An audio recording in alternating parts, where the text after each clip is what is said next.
Olá a todos, sejam bem-vindos ao nosso panorama semanal, tá?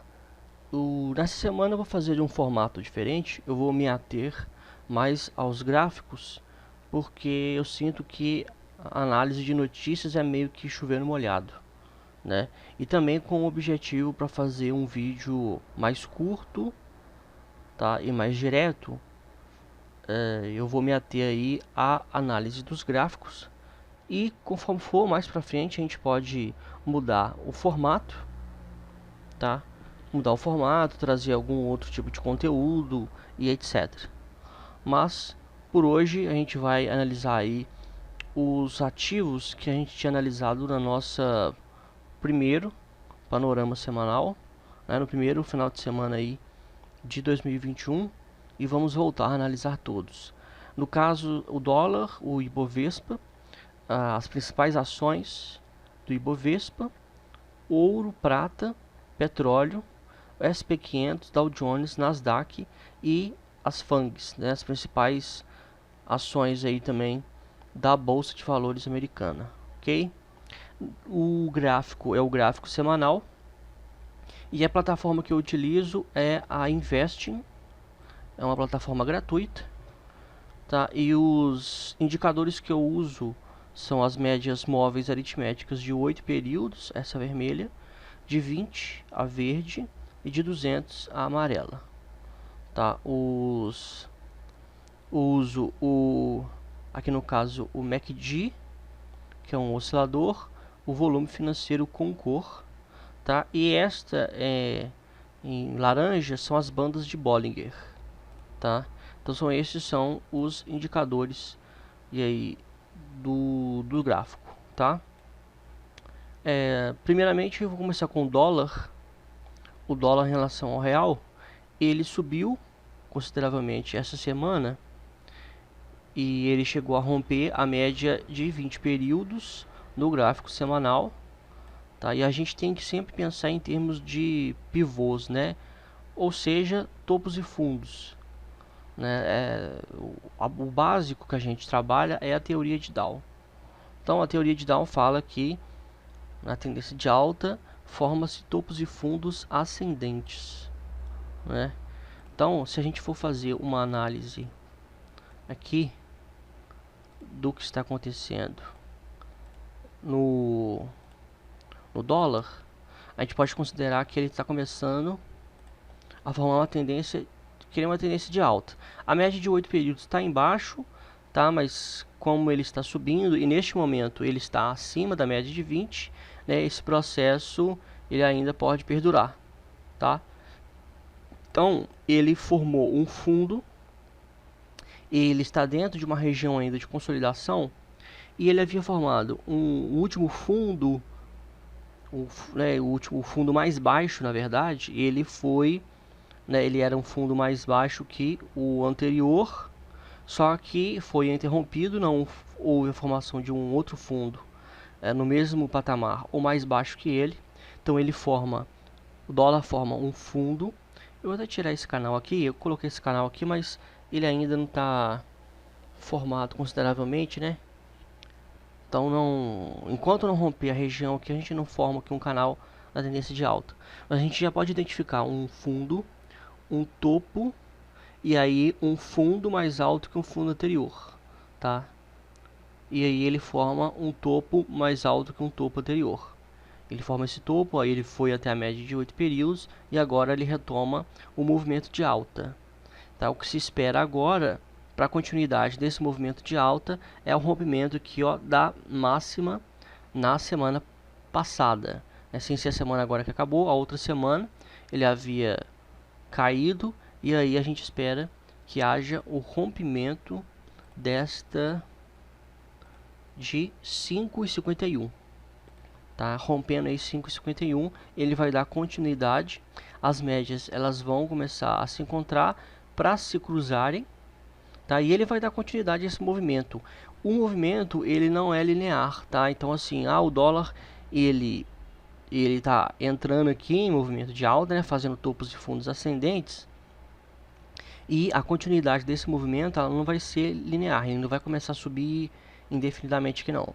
Ele vai subir, romper, aí outra semana ele vai cair até a região de resistência anterior, ele que virou suporte, e aí sucessivamente, tá? Então esse aí é o movimento, mas ele acabou de romper então a média de 20 períodos, então ele está altista, né? No vídeo dessa semana, todos os dias eu faço um vídeo, né? Que são de olho no mercado, e eu falei, né, eu expliquei a questão da média de 20 períodos sendo aí a nossa fronteira entre o ativo estar baixista ou altista. Quando ele rompe a média de 20, ele fica altista, mas necessariamente ele não entrou em tendência de alta, tá? Ele está altista, mas ele precisa formar um topo mais alto, né, um fundo mais alto que o fundo anterior e assim sucessivamente, ok? Então vamos ver aí pelo que, né, ele virou baixista agora, então ele retomou esse movimento de alta, né, que ele havia rompido a média, voltou abaixo da média e agora ele rompeu ela novamente. Vamos ver se ele vai romper aí essa região, tudo indica que sim, tá? Se você for pegar aqui, ó, o MACD ele estava baixista, né? O histograma do MACD ele é formado a partir do eixo 0, tá, para o lado. Se ele está altista, para cima; se ele está baixista, é para baixo, tá? E aí ele estava baixista, né?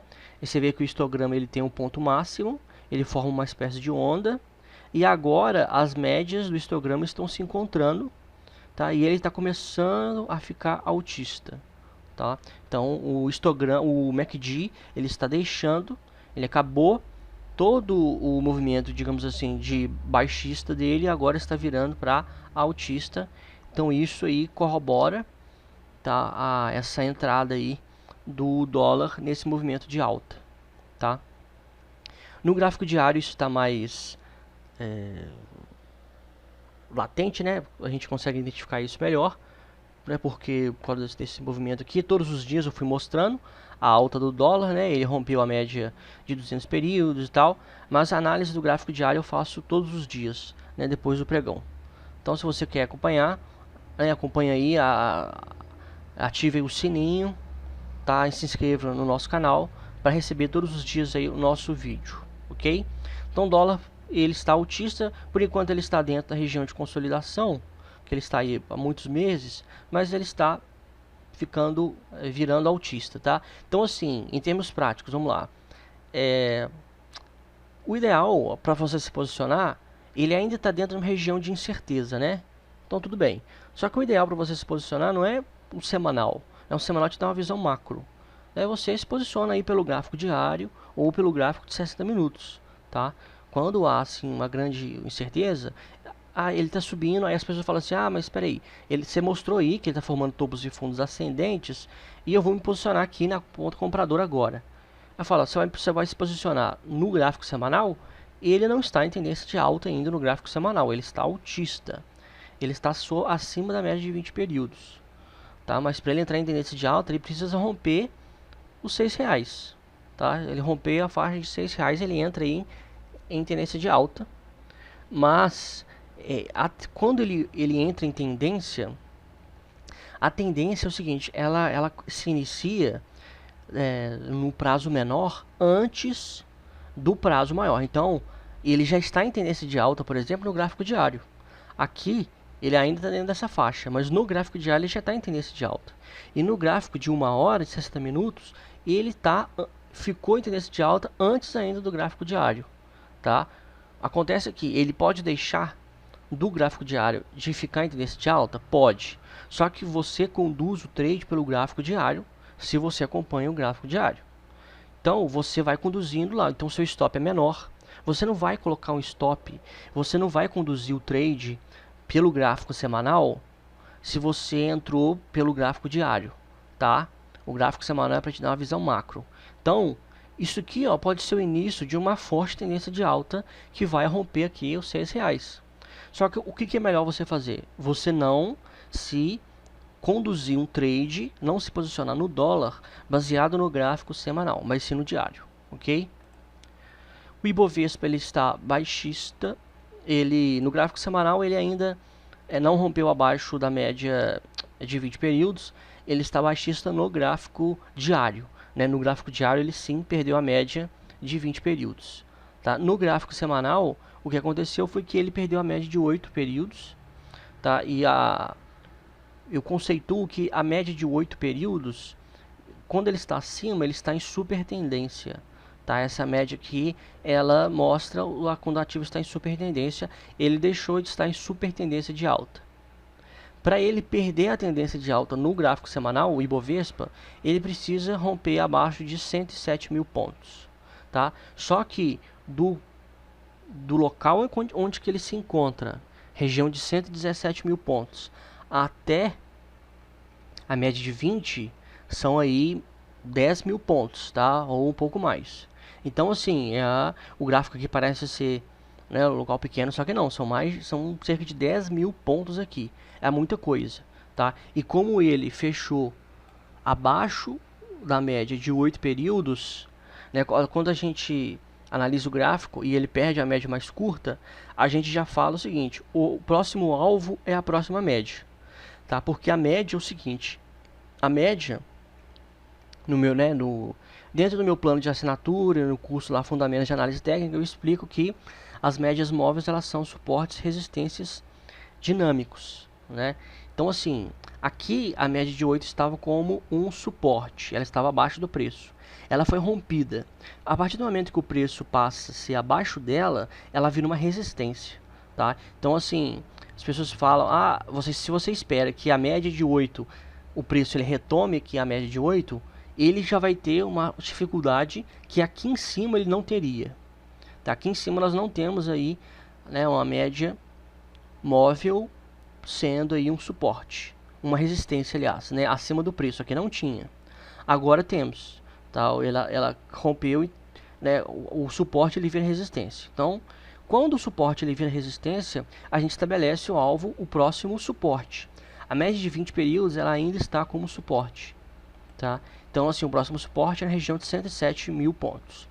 Ele caindo, se ele bate nessa média e ele reage e volta a subir, aí tudo bem, ele permanece em tendência de alta no gráfico semanal. Agora, se ele rompe abaixo da média de 20 períodos, o próximo alvo, o próximo suporte passa a ser a média de 200 em 89.300 pontos, tá? Então é assim: o primeiro alvo da queda no gráfico semanal, média de 20, e o segundo, média de 200. Então ele perdeu a média de 8 períodos. Alvo agora dessa média do preço, 107 mil pontos. Tá? Então o alvo aí, a expectativa que a gente tem é que ele caia aí até 107 mil pontos no gráfico semanal. O MACD ele estava altista, e você pode ver que ele chega num ponto de saturação onde as médias se encontram e ele começa a formar um histograma baixista e as médias começam a cair, tá? O volume financeiro você pode ver que é baixista. Então, tudo corroborando aí para esse movimento de queda continuar. Se ele vai atingir 107 mil pontos, voltar a subir, a gente não sabe. Tá? Quando ele está acima, você tem que trabalhar com a hipótese de que ele vai parar na média. Então, assim, porque se é o seguinte: se você opera através de tendência, da tendência, e aí eu não coloquei aqui e eu devia ter colocado, mas eu vou colocar aqui agora, quer ver? O ETF BOVA11, porque o ETF a gente pode ver melhor, né? E o ETF ele não é uma ação, né? Mas ele é como se ele é atrelado ao índice. Então você consegue operar o índice através do ETF, tá? Então ele tem uma correlação com o índice. Por exemplo, neste momento ele está em R$ 113,18, tá? Ele também perdeu a média de 8 períodos, porque o movimento dele é idêntico ao índice, tá? Ele é o índice, só que em ETF, tá? Simplificando. Então, aí eu estou pegando ele aqui como exemplo, porque você consegue operá-lo, né? Você consegue se posicionar nele. Então é o seguinte: ele estava em super tendência de alta, a sua condução do seu stop tem que ser no mínimo a média de 8 períodos. Aqui você foi estopado, tá? Isso você operando a super tendência. Se você operar a tendência, você conduz pela média de 20 períodos. Então seu stop está em R$ 103, nesse caso. Só que existe um outro fator. O perigo de você esperar o preço vir até a média e ele não parar na média. Então você tem que levar isso em conta. Por isso que a nossa referência sempre para trade é sempre a média de 20 períodos. Quando eu faço a análise, os estudos, né, para nossas planilhas de setups aí para quem é assinantes recebe, eu utilizo somente a média de 20 períodos. Ela é a referência para o trade, tá? Ela é a referência para o trade. Então, o ideal é você entrar no trade, tá, pela média de 20 períodos. E aí nós temos os setups, ponto contínuo, setup barra elefante, etc. Depois que você entra, vamos supor que você entrou aqui, ó, no rompimento aqui desta máxima. Aqui foi o seu ponto de entrada. Se o seu ponto de entrada foi aqui, você comprou em R$ 98,16, o seu stop vai ser abaixo, vamos supor que vai ser abaixo aqui, ó, deste candle. É sempre assim, tá? A sua referência sempre é o candlestick. Existe um candle que você vai utilizá-lo como referência, tá? Para os setups. Então, este candle aqui, no caso, é a nossa referência. Você entra poucos centavos acima dele, tá? E com o stop abaixo dele. Vamos colocar aqui a linha do stop vermelha. Então, seu stop é R$ 91,10. E aí, o que ele fez? Ele começou a subir. Ele começou a subir, foi subindo, afastado aí da média de 8 períodos, tá? O que sugiro é o seguinte: você entrou aqui em 98,16. Beleza. Sua ordem foi efetivada. Pronto, você entrou. Comprou aí o ETF. Cada ETF custa R$ 98,16 aqui. E aí, dependendo do dinheiro que você tem, você compra. Tá? Você compra 100, 1000, 10 mil, enfim. Aí o preço ele foi. A partir do momento que o preço ele vai se desenvolvendo, ele vai subindo, você já pode pegar o seu stop 91,10, você muda sua ordem, tá? É uma ordem de venda programada que você tem. Você pega o 91,10 e coloca em 98,16. Pronto. Quando você muda sua ordem de venda programada para 98,16, o preço, se ele cai, ele aciona a sua ordem e você não perde centavo nenhum. O único custo que você vai ter é da corretagem, tá? Isso você vai ter mesmo. Então, assim, tirando o custo da corretagem, você não perdeu dinheiro nenhum. Então, aqui, quando você coloca o seu stop assim, o termo utilizado no mercado é break-even. Ah, você colocou seu stop no break-even, no 0 a 0. Ou seja, você colocou uma ordem de venda programada no preço que você comprou. Aí o seu capital está protegido. Você não corre risco nenhum de perder nada, tá? E aí você pode ir conduzindo pela média de 8 períodos. A condução da média, a técnica que é a literatura técnica, a literatura ela estabelece é o seguinte: se você conduz pela média de 8 períodos, por exemplo, quando um candlestick ele viola a média, você pega o seu stop e você coloca abaixo da mínima deste candle. Então o seu stop agora ele está em R$ 111,73, tá? Você coloca aqui. Se ele retomar o movimento de alta, você mantém dentro do trade. Mas se ele cair e ele realmente for em direção à média de 20 períodos, você sai fora do trade. E aí você sai com lucro, tá? Você entrou aqui, ó, em 98, né, e 16, né? Você vai sair com R$ 111, tá? Uma média aí de 98 e 16 são R$ 3, né? R$ 3, não foi uma coisa assim, nada muito considerável, mas você protegeu o seu capital, tá? Você protegeu o seu capital. Agora, se você for fazer existe um outro método de condução, que é o seguinte: é o stop barra barra. O que o stop barra barra diz? A cada candle formado, você coloca o seu stop abaixo do candle. Então é o seguinte: formou esse candle aqui, o preço fechou aqui em cima. Seu stop no início do trade estava aqui embaixo. Você coloca ele aqui. Beleza. A outra semana formou esse candlestick. Você coloca abaixo dele. A próxima semana o outro. Você muda para baixo. Na próxima semana o outro. E assim você vai. Colocando abaixo do candle.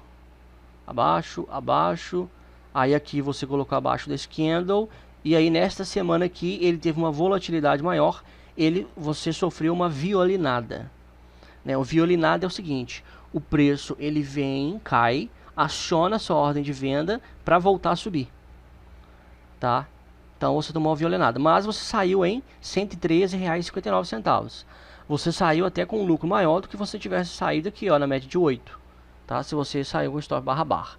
Então, esses são os dois métodos de condução do stop que eu ensino, tá? E eu explico em mais detalhes dentro do meu curso, tá? Então, assim, ou pela média mais curta, que é a média de 8, por isso que eu coloro a média de 8 períodos em vermelho, tá? A média de 8, a média de 20 é verde, porque ela dá o start, né? É como se fosse um sinal aí em que sinalizasse para a gente poder entrar no trade, você entrar na operação. E a média de 20 é a vermelho, é a que você vai parar no momento em que ela for rompida no máximo, tá? No máximo, tá? Porque existe também a condução aí. Então essa técnica você pode utilizar em qualquer prazo, até mesmo 5 minutos. 5 minutos, de 1 hora, o gráfico diário. Aqui eu tô falando semanal. E ela é boa porque é o seguinte: no semanal você tem, né, um prazo muito longo, né, tem aí a volatilidade. Então assim, você vai conduzindo o seu stop aí de uma maneira segura, tá? Mas isso é o seguinte: isso se você entrou pelo gráfico semanal, pela média de 20 períodos. Acontece que se o camarada, ele vai e ele compra, vamos colocar aqui, ó, ele compra aqui, ó, R$ 109,68, ele compra aqui. E aí o camarada vai e me pergunta: Renan, onde que eu coloco meu stop? E aí agora o stop? Olha só como que o candle ele está afastado da média de 8 períodos. Se o seu stop tinha que ser no mínimo, você comprou em 109,68, seu stop tinha que ser no mínimo aqui, ó, né, aqui, em 102. E aí são R$7 de diferença. E aí se você comprou 1.000 ações, são R$7.000 aí do seu stop. Então assim, stop muito longo, tá? Por isso que você entra próximo à média. Mas isso eu falo no meu curso, tá? Se você quiser saber detalhes, eu falo no meu curso. Então agora, acionou stops aí da super tendência, foi acionado. Aí a pessoa fala: mas se ele voltar a subir aqui? Paciência, tá? Você não trabalha com hipóteses do futuro. Você opera através de métodos objetivos e você conduz as suas operações através de métodos objetivos. Seja o stop barra barra, ou seja o stop aí pela média mais curta. São critérios objetivos, tá? Então assim, quando esses critérios eles são violados, né, são acionados, então você saiu do trade, né? Ele pode vir aqui embaixo, subir, ele pode fazer qualquer coisa, só que você trabalha com critérios lógicos, né, com padrões. Se você não aprender a trabalhar com padrões, você compra onde quiser e coloca o seu stop onde quiser, ou nem coloca o stop, aí você não está operando, tá? Você está tentando a sorte aí para ver se ele sobe, para ver se ele cai. Igual, por exemplo, ele está caindo. Tem muita gente aí, o pessoal vai pelas casas aí de research, né, de pesquisa. Tem muito analista que acha que Bovespa vai subir, que isso é apenas um respiro, tá? E aí não é baseado no gráfico, são baseados em argumentos, né, em critérios fundamentalistas, econômicos, né? E aí cada um, como são critérios subjetivos, né, eles podem até usar a matemática, né, matemática financeira, matemática econômica, mas são critérios subjetivos. Quando a gente analisa aqui o gráfico, o nosso são critérios objetivos gráficos, né? Não quer dizer que o gráfico também sabe tudo. Igual, por exemplo, ele caiu aqui agora, ele pode voltar a subir. E aí pelo gráfico, né, quem foi pelo gráfico vendeu e vai perder uma oportunidade aí. Paciência. Se você opera pelo gráfico, você segue o gráfico. Acontece que agora que ele caiu, né, ele teve essa queda aí, tem muita gente mandando comprar, então tem muito analista mandando comprar, e aí pegam uma série de critérios, uma série de parâmetros econômicos, né, de análise de investimento, e falam: olha, ele vai subir porque vai vir aí a reforma tributária, vai vir aí a reforma administrativa, aí fica contando aí com né, uma série de questões aí políticas, etc. Inclusive, um dos motivos que os jornais aí falam, né, os portais de notícias falaram, da forte queda dessa semana, um dos motivos foi que diversos candidatos, deputados e senadores à presidência lá das respectivas casas, eles falaram que eles vão defender um auxílio emergencial. Porque, né, nós estamos aí em época de pandemia, uma série de cidades e estados entrando em lockdown. São Paulo agora, né, vai entrar em lockdown, principalmente no final de semana e à noite, tá? E então isso aí vai impactar a economia, né? E portanto, muita gente ainda está desempregada, o desemprego ainda está muito alto, são mais de 14 milhões de desempregados, etc. E aí fizeram entrevista, né, com os candidatos aí, porque a presidência do Senado e da Câmara dos Deputados está em votação, né? O Rodrigo Maia saiu e o outro lá, que eu esqueci o nome do infeliz, o Davi Alcolumbre, ele também, né, acabou os mandatos dele. Eles tentaram, né, uma manobra aí no Supremo Tribunal Federal de manter, não, enfim, de manter lá o mandato deles, mas eles não conseguiram. Afinal de contas, a Constituição Federal estabelece um prazo, né? Não existe nada excepcional que vai fazer com que eles tenham que ficar. Mas aí os candidatos, eles falaram que eles vão lutar pelo auxílio emergencial, né? Porque afinal de contas tem muita gente passando fome. E aí isso, economicamente, né, socialmente, isso é válido, porque, como disse, tem muita gente passando fome, muita gente desempregada. Só que o que acontece? O Brasil, nas contas públicas, a dívida pública já está muito alta. E isso vai aumentar a dívida pública. E isso pode ter grande chance de romper o teto de gastos, que é uma regra que estabelece que o governo não pode gastar mais do que o ano anterior, do que ele gastou no ano anterior.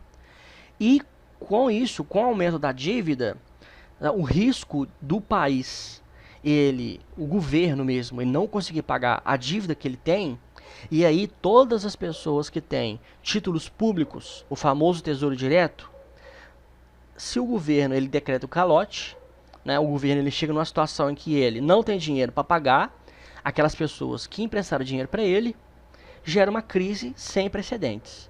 É uma crise assim, né, a bolsa de valores vai cair como um todo, porque o governo é uma das instituições que o mercado, a economia tende como mais sólida, tá? Afinal de contas, o governo, ele não precisa de produzir, de gerar lucro para ele ter dinheiro. O governo, ele arrecada, né, através de impostos, tributos, etc. Então, assim, né, por conta disso, né, qual que é o risco do governo não ter dinheiro?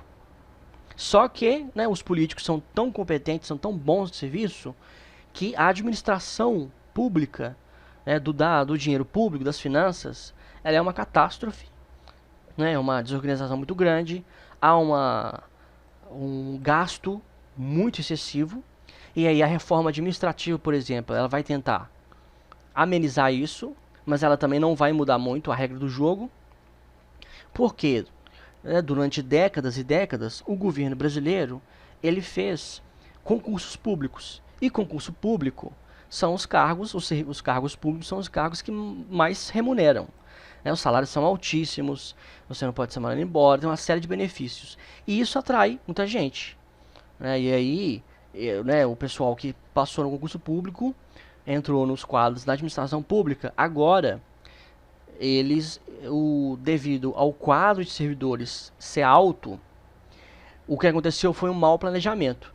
Os servidores que passaram no concurso não têm culpa nenhuma, tá? Então, assim, quando a gente faz uma crítica, alguns economistas, eu mesmo faço alguma crítica ao funcionalismo público, às vezes algum servidor público aí fica, com raiva, alguma coisa assim, mas você não tem culpa nenhuma, tá? Quem entrou na área pública não tem culpa. Você foi lá, estudou, igual um louco, e passou num concurso extremamente difícil para ter um salário alto. Acontece que foi o governo que não planejou direito e agora o Estado não consegue pagar a longo prazo os salários e benefícios de todos, tá? É isso que acontece, porque existem cargos que até o salário ele é, digamos assim, um servidor aí, um analista entra com um salário de 10 mil reais, só que os estatutos, cada estatuto de cada órgão público, eles estabelecem uma coisa. Então, os estatutos, eles estabelecem alguns benefícios, diferente de outros órgãos. Então, dali a 5 anos, a pessoa tem 20, 30% de aumento e tal. E aí, no horizonte de 10, 20 anos, a pessoa que entrou ganhando até mesmo 5 mil reais de salário, já está aí com um salário de 15, 20 mil reais tranquilamente. Tá? Tranquilamente. Eu sempre que eu trabalhei no órgão municipal, né, no governo municipal, e eu conheci várias pessoas assim, que entraram com salário até mesmo de 1.500. Eu conheci fiscais que entraram com salário de 1.500, 2 mil reais, e já estavam com salário de 7, 8 mil reais. E isso é pessoas que tinham 10 anos de carreira lá. Porque os estatutos estabelecem isso. Tá? Então agora chegou no ponto que o governo não tem como. Então tem que reorganizar isso aí. Né? Então vamos ver. Ou, né, a outra questão são aumentar os tributos. Tá? Tem muita gente criticando aí o Paulo Guedes. Eu não vou entrar no mérito se isso é uma coisa que deve ser feita ou não, porque isso é um debate, né, econômico. Né? Mas as pessoas, né, elas fazem uma crítica e não buscam saber a razão. Né? O pessoal fica movido aí por ideologia, né? E aí não procura saber a razão. A questão é o seguinte, né, o governo ele precisa de mais dinheiro para arcar com tudo que ele gasta. Essa é a razão. Então assim, ou o Congresso Nacional, os deputados e senadores criam uma lei, que é a reforma administrativa, ou até depois vai precisar de uma lei mais rígida do que essa, para poder cortar os benefícios dos servidores públicos, ou aumentam impostos. Né? São duas soluções, não tem como sair disso. A questão é que os dois caminhos, eles são assim, sensíveis, né? Vão prejudicar alguém, vão atingir o bolso de alguém. Né? Ou os cidadãos, eles pagam mais impostos, né? Ou os servidores têm o salário diminuído. É entre a cruz, né, e a espada. Então não tem como sair disso. E aí o que acontece no Brasil? Isso fica sendo postergado. Né, fica sendo postergado. E aí o político X, ele vai lá e fala, não, eu não vou votar a favor da reforma administrativa. Aí os servidores ficam felizes com ele, vão lá e votam nele. Né? Só que ele vai ter que deixar, ele vai poder, se ele vai prometer aos servidores, ele vai deixar de atender aos cidadãos. Então ele vai ter que escolher. Tá? Aí acontece que um outro fator, né, para fechar essa minha fala aqui, um outro fator que acontece por exemplo, tiveram aí os candidatos, eu não sei qual foi, por isso que eu nem vou citar nome, que falou, que aí o pessoal perguntou para ele essa semana, e aí, o auxílio emergencial, você é a favor ou contra? Ele falou, não, eu sou a favor, por conta da situação que o país está passando. Beleza. E aí perguntou para ele, você vai furar o teto de gastos? Porque afinal de contas, né, o limite da dívida vai aumentar. Ele falou que não. Não, dá para fazer uma matemática aí. Aí isso é papinho de político, tá? Então assim, ele é livre para ele decidir o que ele quiser. Ele é livre, se ele quer a favor de auxílio emergencial ou não. Ele é livre. Agora, ele sustentar um discurso para ambos os lados, não tem como, tá? Não tem como. Então assim, quando você vai analisar o político que você vai votar, analisa o argumento dele para ver se ele fica em cima do muro. Se ele fica em cima do muro, ele mente, tá? Ele mente. Você é livre para votar em quem você quiser, o político é livre para ele, né, apoiar o que ele quiser. A gente está em um país democrático. Acontece que muitos fazem a população de idiota por conta de falta de conhecimento. Tá? Então, a situação do país ela vai ser mudada, né, por conta de decisões aí que os congressistas vão ter que arcar. Né? Eles estão entre a cruz e a espada. E eles vão ter que escolher uma. Então, essa semana, eu falei tudo isso só para explicar, né? Que essa semana a bolsa caiu forte. Aí um dos motivos que colocaram aí foi isso. Porque o mercado ele não vê com bons olhos furar o teto de gastos, né? Porque aí a possibilidade de insolvência, de não pagar do governo é muito grande. Aí as pessoas falam assim, mas é impossível, né? O governo arrecada bilhões e bilhões. Olha, a Argentina deu calote, a Grécia deu calote, e olha só que a Grécia é o país que tem a maior frota de navios no mundo. tá? A Grécia é o país que tem maior frota. Para vocês terem uma ideia, a China é o país que mais produz navios. A produção, a construção de navios é por parte da China. Mas quem tem mais navios no mundo é a Grécia. Não há nenhum outro país. Por quê? Porque a Grécia, ela depende do mar, né? Ela depende de importação e exportação. E aí, né, há milênios, né, há muitos anos, há mais de 1000 anos, a Grécia, ela investiu, né, na criação de navios. Ela depende disso, a economia dela depende disso. Por isso que ela tem essa frota, né? Não foi uma frota assim construída do dia para a noite, né? Uma frota enorme, é a maior frota de navios do mundo.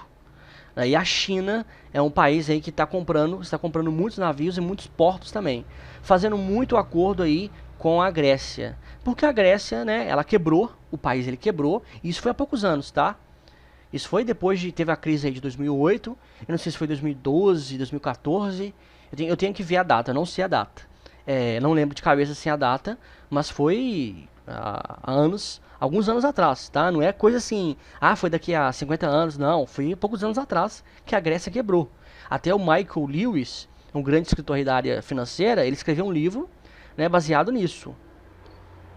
Eu não sei se foi o Boomerang ou se foi o outro, eu esqueci também o nome do livro dele, mas foi um dos livros aí do Michael Lewis que ele explicou sobre isso. E ele explicou em detalhes, né? Ele foi na Grécia, ele entrevistou lá o ministro das Finanças, etc.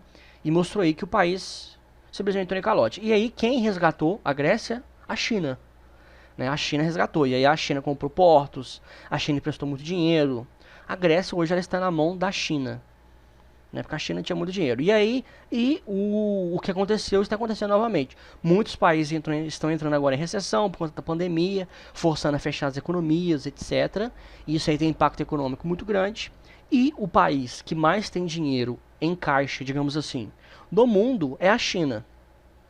Os Estados Unidos acaba de emitir aí mais de 1 trilhão de dólares. Vai emitir agora mais de 1 trilhão de dólares. Ou seja, ele vai imprimir dinheiro. Eles precisam de dinheiro. Aí o presidente da república vai lá e autoriza. Peraí, tá faltando dinheiro no mercado? Eu vou imprimir. Só que isso tem consequências, né? Tem consequências. Então, assim, a dívida pública só vai aumentando. E quem é o maior detentor da dívida pública norte-americana? Os chineses.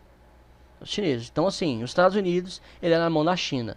E aí é um grande paradoxo, né? Falar que hoje, né, no cálculo econômico, o país mais rico do mundo é os Estados Unidos.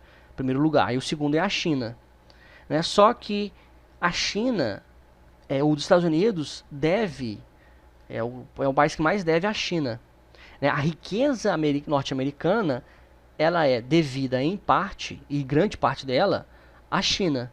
Então, assim, tecnicamente, quem é o país mais rico do mundo? Entendeu? Então, assim, a economia, os economistas também, né? A economia, eles criam métodos de análise econômica. Tá? E esses métodos, eles são válidos, né, durante décadas. Só que chega no momento em que determinadas questões, determinados acontecimentos, fatores ocorrem que esses modelos de análise econômica não levam em consideração.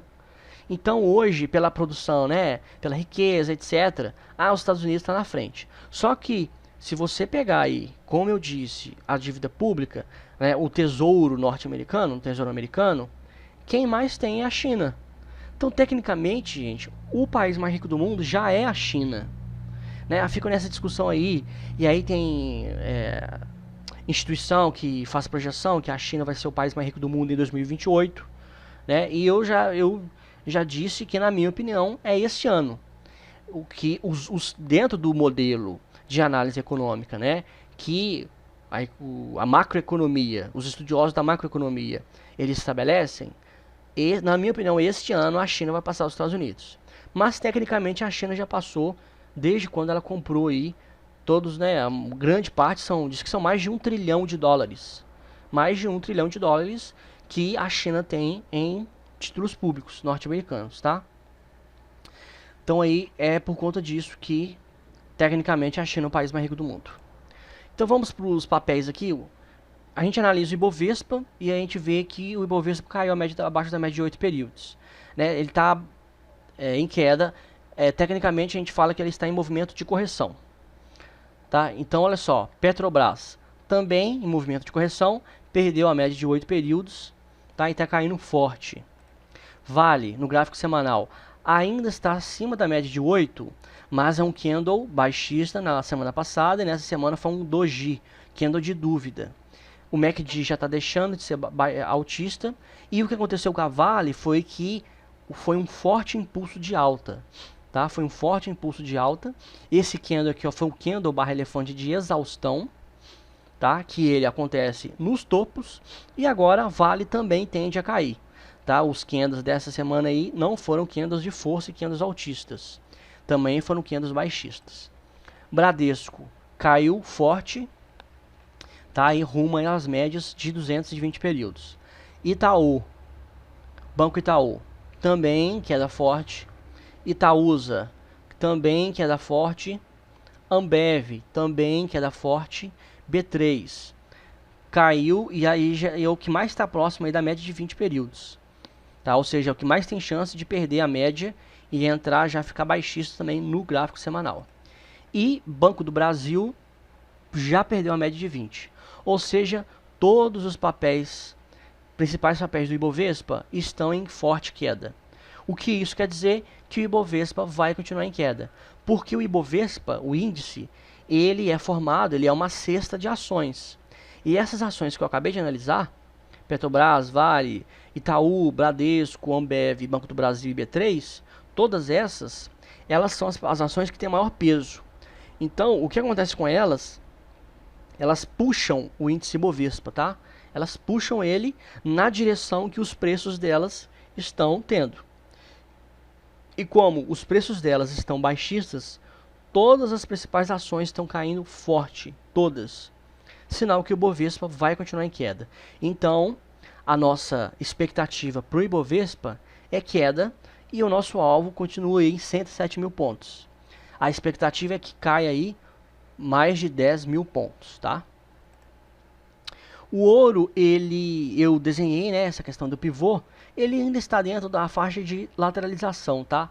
Então, assim, o mercado americano a gente vai ver aqui que ele está fraco, ele não andou muito e tal, e o ouro ele é um grande hedge aí do mercado, quando os mercados estão fracos, o ouro sobe.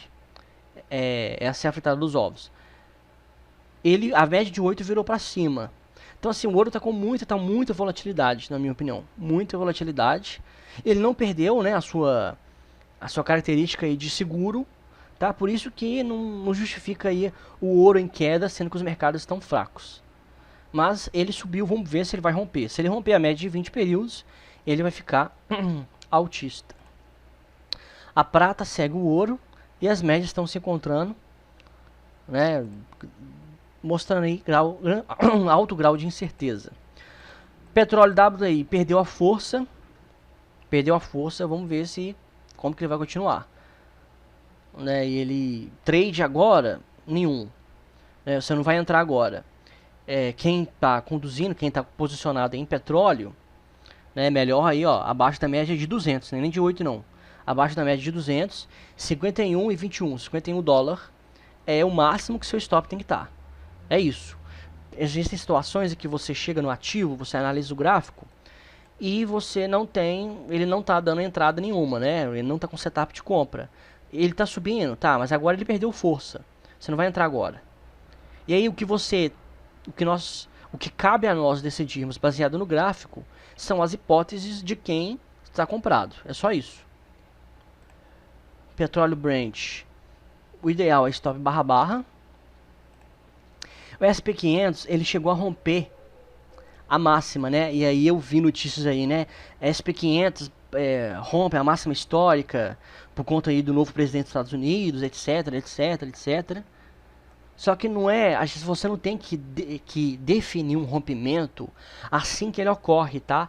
Para acontecer um rompimento e o ativo ele entrar em tendência de alta ou retomar, tem que acontecer muita coisa. Ele tem que esticar, tem que subir, ele tem que voltar, fazer pullback na região rompida para retomar. Então não é assim. Então você pode ver que o preço ele voltou, ele está no patamar. Ele não rompeu com força. Olha só o tamanho do candle dessa semana. Olha o tamanho do candle dessa semana aqui, ó. Foi essa semana de fevereiro de 2020. Fevereiro? Peraí. 11/2/2020. Fevereiro. Olha essa semana aqui. Olha o tamanho desse candle. Isso daqui é um candle de força. Agora, olha o tamanho do candle de agora.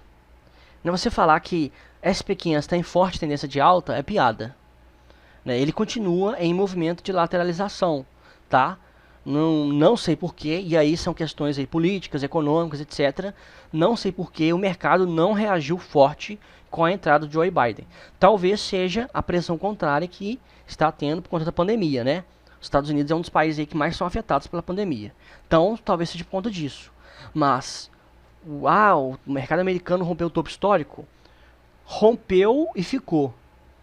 Tá questão assim de pouquíssimos dólares. Pouquíssimos dólares. Ele está afastado da média de 20 períodos. Então, setup de compra agora não há. A única coisa a ser definida é o stop de quem está talvez posicionado. No mínimo, stop barra. No mínimo, né? O stop aí abaixo do candle. Dow Jones também fraco, um doji de dúvida, tá?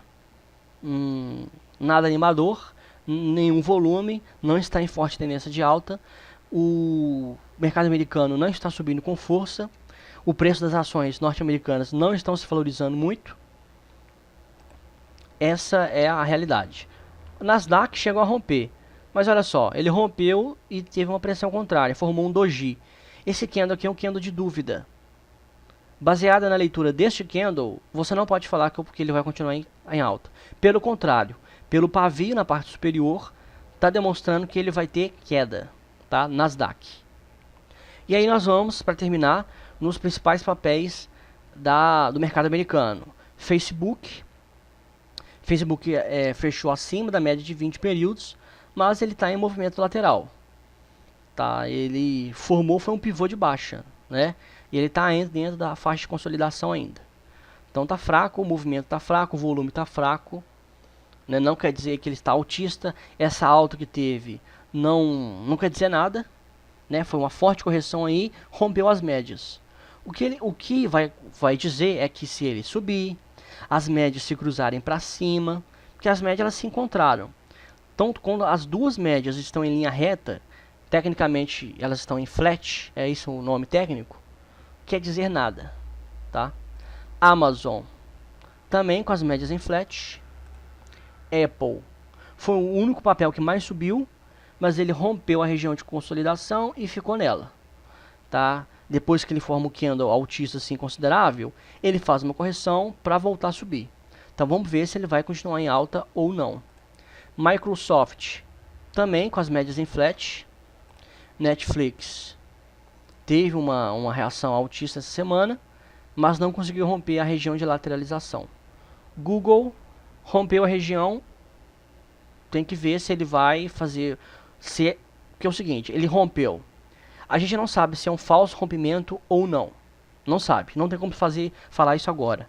Tem que esperar a continuidade do movimento do preço, tá? Por enquanto, tecnicamente, em movimento lateral, em incerteza.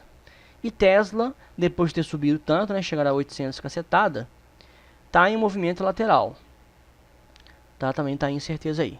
Então, os papéis americanos estão em incerteza. Tá? Eles não estão baixistas, eles não estão em queda, mas eles também não estão em forte alta. Eles estão em incerteza. Tá? O que reflete aí no SP500. Ou seja, assim como eu fiz a expectativa lá em cima, analisei os principais papéis do Ibovespa, analisando os principais papéis do SP500, a gente chega à conclusão que o SP500 não vai subir. No máximo, ele vai andar de lado. É isso que vai acontecer. Não vai haver uma valorização aí do mercado americano, tá? Dos preços aí do mercado americano. Não vai. O máximo é andar de lado. Essa é a nossa conclusão. Tá? Ou ele anda de lado ou ele cai. Subir, não tem volume, não tem força suficiente para subir. Ok? Então é isso. Né? O Ibovespa, né? Ele tá mais baixista, né? Ele descolou do mercado americano, tá? Ele tem essa correlação positiva aí, mas ele descolou muito do mercado americano e está em queda. E conforme os principais papéis, ele vai continuar em queda. Ok? Então, para fechar, para você que ainda não é nosso assinante, né, e você quer ter acesso aí à nossa revista, nossas planilhas de setups, tanto de swing quanto de position trade, masterclass, que são aulas técnicas, o nosso canal de estudos no Telegram, canal exclusivo, não é um canal aberto, tá? O nosso grupo no Telegram, nossos cursos, os estudos aí do Ibovespa, do Forex e também do índice Small Caps, tá? Por apenas R$ 49,90 por mês você tem acesso a tudo isso, tá? Lembrando aí, ó, que todos os nossos assinantes, né, os 12 assinantes aí nos avaliaram e na média aí, no pontuação de 5, a gente foi avaliado com 4,9, tá? Apenas 0,1 abaixo aí da máxima, ok? Você pode ter acesso aí, ó, a todos os depoimentos, né, de todas as pessoas que fizeram a avaliação, né? Olha só, foram várias pessoas, vários aí que fizeram vários comentários, tá? Então você pode analisar aí e ver e ter acesso a tudo isso pelo link que eu vou deixar à disposição, ok? Então o panorama semanal ficando por aqui, tá? Como eu falei, para você que está vendo aí nesse vídeo pelo nosso canal no YouTube, né? Se inscreve aí, dá o joinha nesse vídeo, né? E ativa o sininho para você ter acesso aí a todos os dias. A gente faz a nossa análise. Eu faço um vídeo de estudos diário, que eu chamo de olho no mercado, e eu faço um vídeo de estudo semanal, que é esse aqui, o panorama semanal, ok? Então, fico por aqui, um abraço a todos e, se Deus quiser, até a próxima semana.